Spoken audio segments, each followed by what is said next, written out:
Welcome to the Power of Food podcast. We are so excited to bring you evidence-based nutrition information focusing on addressing the root cause for imbalance. Food has the power to help you achieve lifelong optimal health without the side effects of prescription medication. Subscribe on Apple Podcasts, Spotify, or any other podcast platform. I am Stacy Seslowski, Functional Nutrition Registered Dietitian. And I am Leah Grace Barrick, Functional Nutritionist. Hey everyone, and welcome to the Power of Food podcast. Leah and Stacy here today talking all about sleep, how to improve your sleep, how to get more energy, how to have more restorative sleep. So we're going to go ahead and dive right in.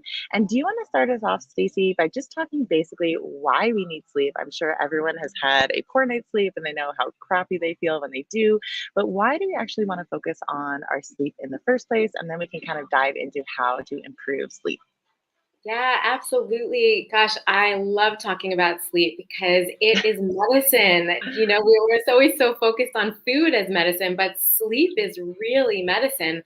It is during the night that our body clears out inflammation and something called oxidative stress.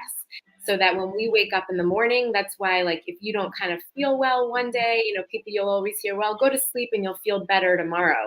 And it's really because your immune system is working for you throughout the night and clearing out inflammation, oxidative stress, helping control your blood sugar. Like, just so many things happen while we're sleeping. That is why we wake up feeling refreshed, feeling better sometimes if we weren't feeling well the day before. And actually, there's research to show that having inadequate sleep is one of the biggest associations with coming down with sort of cognitive decline, dementia, and Alzheimer's disease later on in life. So the more that we can kind of clear out that inflammation, it improves our cognition and our long-term health. So those are some of the reasons why I think sleep is just so important. Do you have anything to add, Leah? I think that Leah is having some Wi-Fi issues today, so I'm just going to go ahead and keep going. Hopefully she'll pop right back in, but I'm going to go ahead and start off by saying one of the best ways to improve our nighttime sleep is actually starting from the morning. So in the morning, I always recommend sort of stepping outside and getting that sun in your face, putting your feet, if you could, if you're in a warm place where you can put your feet barefoot on the ground, you really can ground yourself and kind of wake yourself up in the morning. And that energy in the morning can actually reset your circadian rhythm. So when we have a good, healthy circadian rhythm, then our body knows to give us this like shot of energy in the morning. And that is actually what has an impact on our ability to then wind down and go to bed at night. So Leah, are you back with us? Not yet. Okay, so I'm just going to keep going here. So one of the things I recommend, like I mentioned, is even if you don't kind of feel like in the mood to do this right away, because it's not part of your routine, if you can get yourself to go outside, get some sunlight in your face and put your feet on the ground first thing in the morning, over time, you will notice that that has an effect on your ability to fall to sleep at night. So as we move on through the day, a couple of recommendations to continue to do even during the day to help your sleep at night is actually get physical activity. So exercise during the day. We almost like we have to kind of like you imagine when you have like an animal, a dog or kids, and you say, you kind of have to exercise them and so that they can feel tired later on and fall to sleep. And I kind of recommend the same thing for us, that getting activity and exercise during the day can actually then help our ability to wind down and fall to sleep at night. Leah, are you back with us? I'm back. I'm so sorry, everyone. My Wi-Fi is a little spotty right now, but hopefully you can hear me okay. And hopefully I don't say something that Stacey already said. I caught a couple of the things that she was saying. I'm sure they were amazing. So when I think about sleep, and stop me if you have already talked about this, Stacey, but really it is creating that routine of same bedtime, same wake time. Did you already mention that? So I talked about like sort of getting sunlight and stepping Yeah, outside with your feet on the ground first thing which in the is morning. huge. Yep. Yeah, for that resetting of the circadian rhythm. And then the only thing I Yes. mentioned after that was then also getting activity and exercise during the day. Yeah, We were so true. And with the activity, one thing, if you are someone who has difficulty falling asleep, pushing your activity to earlier in the day, especially when it's cardio. So I used to do this where I would have cardio late at night. I used to play ultimate frisbee and we'd have games at like 8 p.m. and you would get home at like 10:30 and you're all amped up, right? You're like cortisol's through the roof, you're wired, you're like the last thing I want to do is fall asleep. So if you can pushing those workouts earlier in the day, if you're doing more of like strength training, it doesn't matter quite as much because your cortisol isn't going to rise as much, but pushing it earlier in the day can help with that. And then also in terms of circadian rhythm and routine, thinking about having the same bedtime and the same wake time every single day. So a lot of people will, have a consistent bedtime wake time throughout the week. So like the work week, Monday through Friday.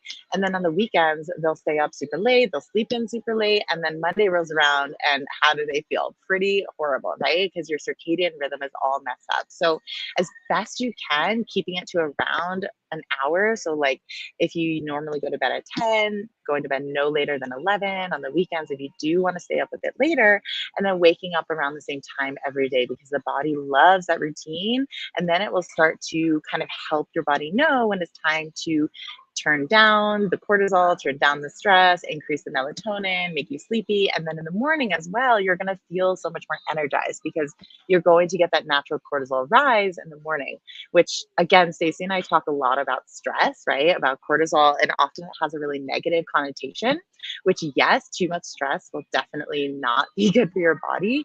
However, you still need an appropriate cortisol response. So cortisol is actually like what gets you out of bed in the morning. It's what wakes you up. It's what gives you energy. And then throughout the day, it decreases. So we want to help assist that process and having that consistent bedtime in addition to really paying attention to light is really important. So Stacey mentioned getting outside. That light is essential, absolutely, but we also need to take into consideration the light that we're constantly exposing ourselves to on technology. So laptops, cell phones, iPads, computer screens, you name it. It seems like everything, even like you go to the grocery store, right? And you're like checking out on a screen. It's just screens everywhere. And with that, that's emitting something called blue light, which actually triggers your cortisol. So it's not the good kind of blue light that comes from the sun, that's more balanced, it has red light in it, and it's better for our brains. But a lot of people at night, especially they're scrolling on their phones, they're on Netflix, they're, really exposing themselves to this blue light all the way up until they try to go to bed. And then they try to sleep and they're like, oh my God, why can't I sleep? Right. And it's because your brain is releasing that cortisol, you're getting stressed, you're waking up, you're signaling to your body that it's morning when you're looking at these screens. So one of the things I have every single one of my clients try to do is give yourself at least 1 hour before bedtime. That's a no screen time. If you can do it longer, that's great, especially if you're someone who really struggles with falling asleep and you're like over it and you're ready, or like, I'm going to do anything. Like you can do 2 hours, 3 hours, all of that can be super beneficial. And then thinking throughout the day as well, I like to have people take light breaks. So, like walk breaks, trying to get outside, because if you're just sitting indoors under artificial light all day, you're looking at a screen, that is also disrupting your circadian rhythm. So you can go outside for 10 minutes, after lunch or during lunch or 3 p.m., especially when you're feeling a little bit tired. And then just notice how your energy is after you go outside, right? Because your mitochondria is picking up on that light from the sun, even if it's not super bright out. Like if you're like, oh, I live in Portland, Oregon, and it's just rainy and cold and cloudy, your body is still picking that up. So your eyes are still picking up that light. So that's another one that's really, really important when we're talking about sleep. Yeah, absolutely. And along those lines, I have to admit, from my own personal experience, I purchased these blue light blocking Oh, glasses. game changer. Oh, wow, they're just so Yeah. helpful. It really does sort of change your the way your body feels. Like it shifts you into this like more relaxed, sort of calming mindset. And even while watching TV, even while I'm Yeah. still Yeah. kind of looking at my phone, if I'm wearing those blue light like blocking glasses, it's so helpful. But I would agree, shutting those devices off, shutting the TV off, even sleeping far away from your phone, like putting your phone in airplane mode, sleeping far away from the router in the house. Those are stimulations. They continuously stimulate. They're like, waves of electromagnetic radiation that is constantly stimulating too, like you said, your mitochondria and your brain. So the farther that you can sleep from those things, the better. Yeah, absolutely. And then one of the things like that is super helpful too is like, we talk about meditation, and we a lot of times you'll hear people recommending to do that in the morning, which is great. I think it's very helpful to do that in the morning to sort of set a good intention for the day, calm your body down, all that. But I also think it can be very helpful towards the evening time, because sometimes we have to like make peace with the things that happen throughout the day. And if you don't kind of just let your body like let it all go and clear your mind, then that's going to happen when you're lying in bed. All of a sudden, all the thoughts from the day and all the things like, should have done this, should have done that, how come this didn't get done, like all the worries and everything sort of just rush into your mind when you're getting into bed at night. And so, having this sort of like turn down point in the late afternoon, evening time to kind of just make peace with what happened, kind of let it all go, and know that you'll just deal with everything again tomorrow, and hopefully be able to kind of clear your mind and fall asleep. Some things to think about from a nutritional standpoint is eating your high protein, satisfying meals throughout the entire day. If you're sort of trying to diet and cut back on your portion sizes, and you feel like you're cutting off like too much protein or carbs or all of this, then our body tells us this while we're trying to fall asleep at night. We actually need fuel to keep us at rest throughout the night. If you didn't adequately fuel your body, then it's during the night that your body is going to say, no, no, no, like we don't have enough energy to even keep you sleeping. So that's when your body's going to want to make its own sugar to give you more fuel. And that process entails the use of cortisol, which again, that's supposed to be something that we have in the morning to wake us up, to give us energy. So if we are having that in the middle of the night because we're inadequately fueled, then that's going to give us this feeling of wakefulness and even anxiety. And a lot of people will have this, I wake up every single night at exactly 3 p.m. And it's because they're having this loss of blood sugar, and they just weren't adequately fueled, and that's kind of waking them up. One more thing about nutrition, and then I'll hand it back to you, is thinking about the things that could give us more caffeine and more energy. Things like coffee and chocolate, dark chocolate, even alcohol can really impact our sleep. So with coffee and chocolate, like I recommend eating and drinking those early in the day. Let that be the very first part of your day between like waking and noon, and then get yourself off of the coffee and the high caffeine chocolates. And then of course, alcohol, I just, have to tell you, like, avoid it all together. Yeah. Not just about sleep, but many other reasons as well. So,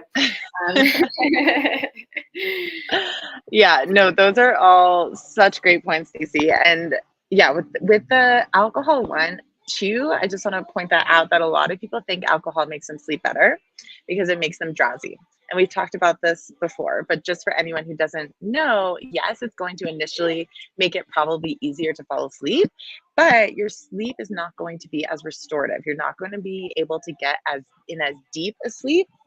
And so you're going to perhaps wake up in the middle of the night. Again, that's tied into blood sugar, because your blood sugar is going to get lower. That triggers cortisol. Cortisol is going to wake you up, but also you're going to wake up feeling less rested. So I'm sure we've all had that feeling before, where we wake up and we're like, I feel like I was run over by a bus. And usually there was alcohol involved. So that's something for sure, especially if you're really sensitive. Like some people are like, oh, I just had like a glass of wine.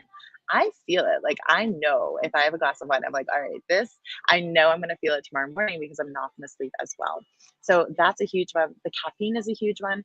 And also, if you struggle with fatigue like later in the day as well, thinking about the timing of your alcohol. So a lot of people reach, or I'm sorry, of your top coffee. A lot of people reach for it first thing in the morning, but that's actually when your cortisol should be the highest anyways. So if you think about waiting to have your coffee at least an hour after waking, that's actually going to help with your energy later in the day.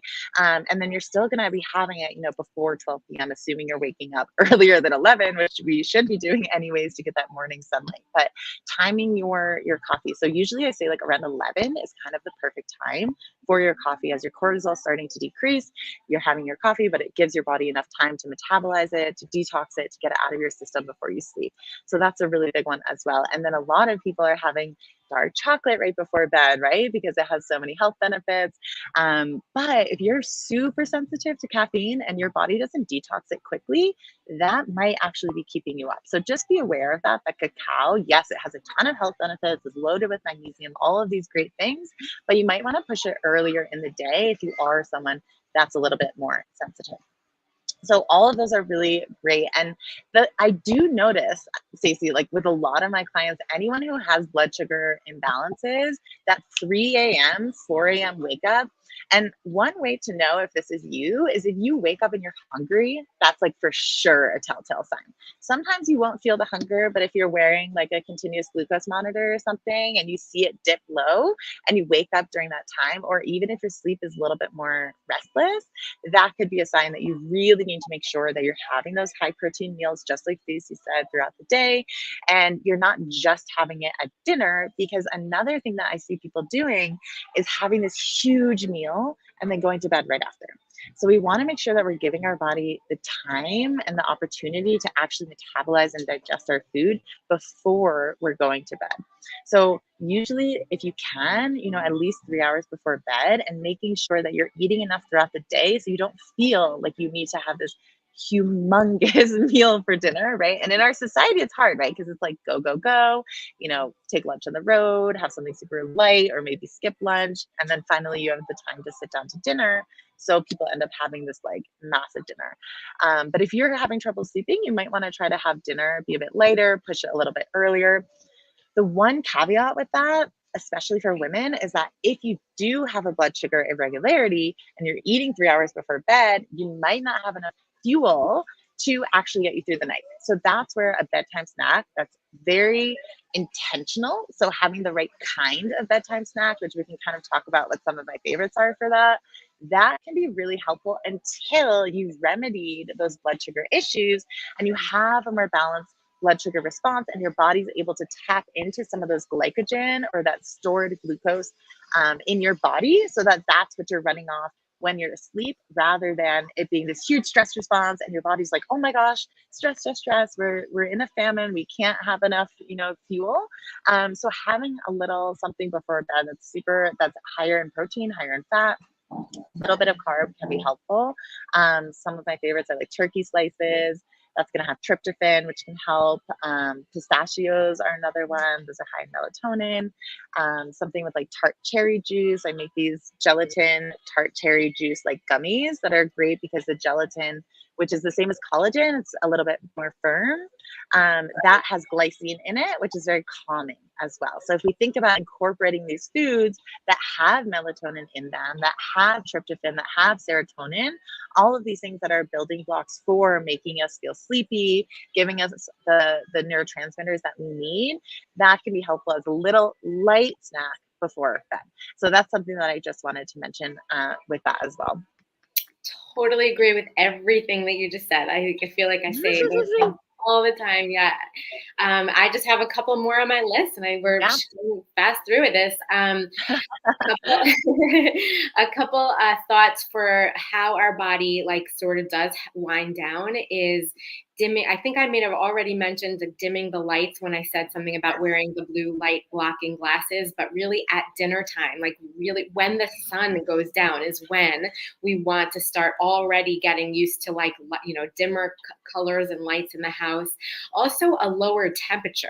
Our body requires cooler temperatures at night. So, nowadays they're even making like these beds and these like mattresses and blankets that are I want one. like are freezing cold and like stay cold through the night, and they actually really help because our body just on its own heats up when we're sleeping, and so we want in order to keep us like sort of comfortable. That is another one that's very helpful. And then my very last one is there are certain apps. I know we talked about keeping our phone on airplane mode and far away from us, but there are some apps that have, really soothing, calming music and even nighttime bed stories. And you can download them onto your phone so that you can still turn your phone onto airplane mode and still be able to listen to some of those like sort of music and stories. Oh, and the last one is wearing covers like over your eyes with those sleep masks while we're sleeping, because even if your eyes are closed, if there's sort of a little bit of brightness in your room from the window or from some sort of night light, that can impact your sleep, even though your eyes are closed and you don't see it. So wearing that nighttime mask is super helpful. Yeah, that's been a game changer for me, especially if you're traveling and you don't have full control over your bedroom, right? Like I know some people travel with I can't remember the kind of tape. It's like a black tape that they bring around and then they go in the hotel room and they like tape over all the lights because it's like your body takes that in. Yeah. So if you can have a sleep mask, it can be, so helpful because the darkness is really important.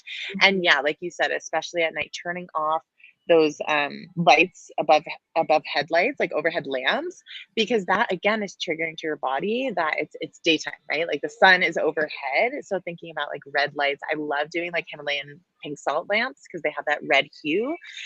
So really, really starting to pay attention to your lights and dimming them later in the day, getting that routine. And I love your comment as well about the music, because I do the same thing. I use Insight Timer. I love it. They have like so many different sleep things. A Yoga Nidra is one of my favorite to do, like either before I go to bed or if I wake up in the middle of the night and need to go back to sleep. I kind of want to like listen to something. Another one that I have some clients do is just like have an audiobook on your device that you're listening to, and you can kind of just like drift off to as well, and that can be really helpful.